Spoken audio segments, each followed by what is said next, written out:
Queridos irmãos e amigos da Primeira Igreja Batista em Dourados, vamos pensar no Salmo de número 80 e falarmos sobre a luz de Cristo. E eu proponho então que em primeiro lugar nós consideremos os versos 1 ao verso 3. E a palavra de Deus diz: Dá ouvidos ao pastor de Israel, tu que conduzes José como um rebanho, tu que estás entronizado acima dos querubins, mostra o teu resplendor.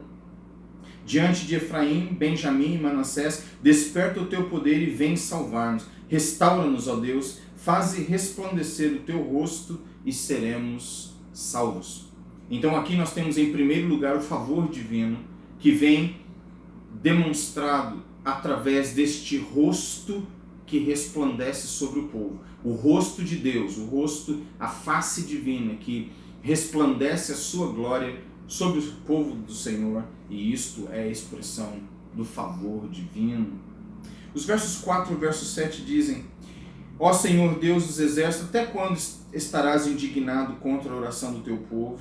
Para comer, tu lhes deste pão de lágrimas, e para beber, pranto em abundância. Fizeste de nós um motivo de conflito entre os nossos vizinhos, e os nossos inimigos zombam de nós a valer. Restaura-nos, ó Deus dos exércitos, faze resplandecer o seu rosto e seremos salvos. E aí você tem então, em segundo lugar, dos versos 4 ao verso 7, a disciplina divina e esta nutrição triste. O Senhor que tem alimentado o seu povo com pão e com água, com bebida, mas é um pão de dores, é uma bebida de lágrimas. Esta é a linguagem usada pelo salmista para descrever não somente o favor divino nos versos 1 a 3, mas a disciplina divina sobre aqueles que são filhos e filhas legítimos do Senhor Deus.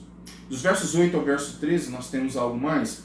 Trouxeste uma videira do Egito, expulsaste as nações e a plantaste. Preparaste-lhe o terreno, ela deitou profundas raízes e encheu a terra. Com a sombra dela os montes se cobriram, e os seus ramos se estenderam por cima dos cedros de Deus. Ela estendeu a sua ramagem até o mar e os seus rebentos até o rio.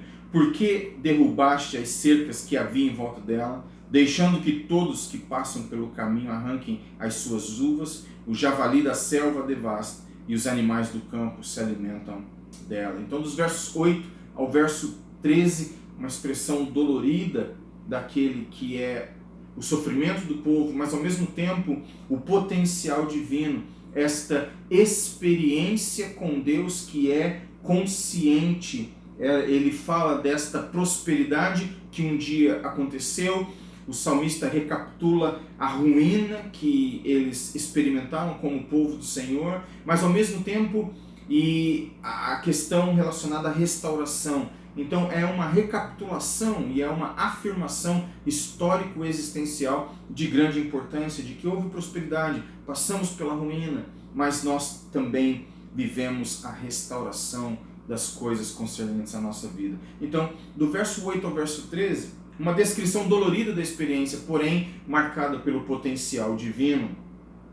E em quarto e último lugar nós temos os versos 14 ao verso 19.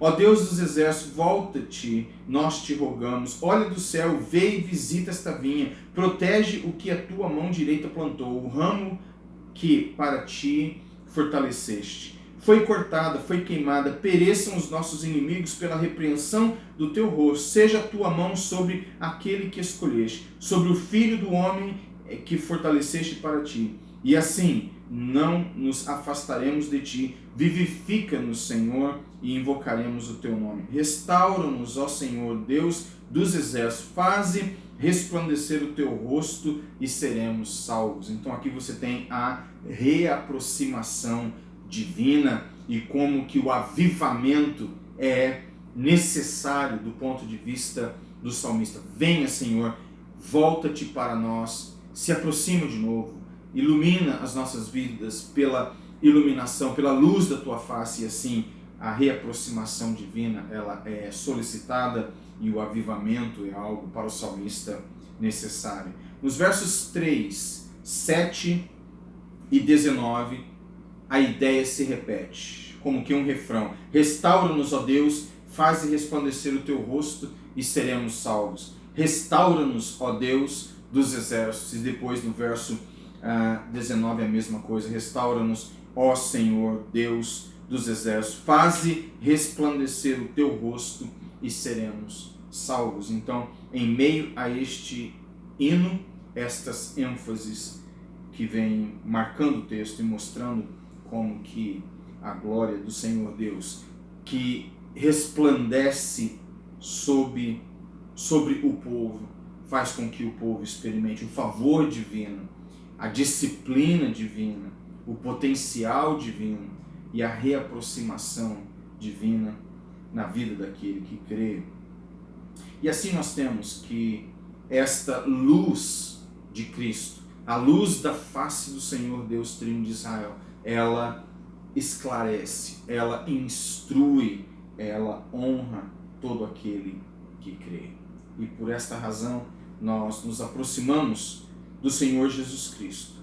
Rabi Zacarias disse um dia, na aplicação de 2 aos Coríntios, capítulo 4, verso 6. Capítulo 6, 2 aos Coríntios, capítulo 4, verso 6 e o verso 7. Porque Deus que me disse, das trevas resplandeça a luz, Ele mesmo resplandeceu em nosso coração para a iluminação do conhecimento da glória de Deus na face de Jesus Cristo. Temos, porém, este tesouro em vasos de barro, para que se veja que a excelência do poder provém de Deus e não de nós. E Ravi Zacarias, como mencionei há alguns instantes, ele usa este verso para estabelecer que Cristo é nele que convergem todas as expectativas. Por exemplo, dos judeus que buscavam iluminação, os gregos buscavam conhecimento e os romanos buscavam glória. Vou repetir. De acordo com Ravi Zacarias, os judeus buscavam iluminação, os gregos buscavam conhecimento e os romanos buscavam glória. Olha só mais uma vez o verso 6 de 2 aos Coríntios 4.